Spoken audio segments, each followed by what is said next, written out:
nga pala, gagawa ko ng slime. Bago muna ang lahat, ito muna.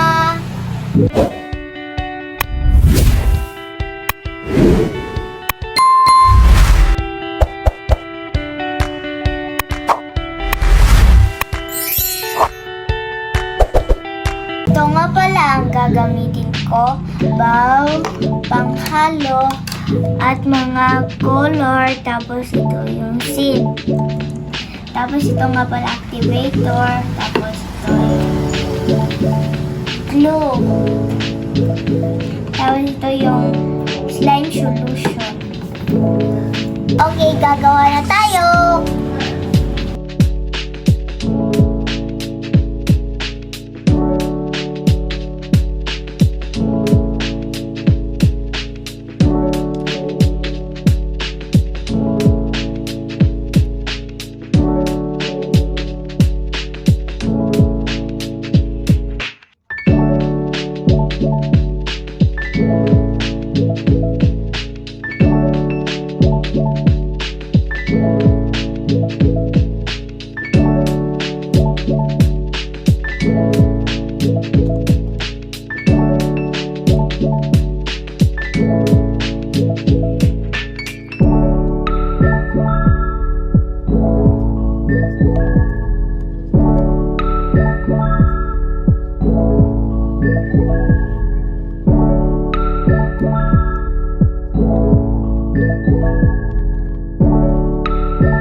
Okay na siya guys, lalagyan natin ng kulay. Ang kulay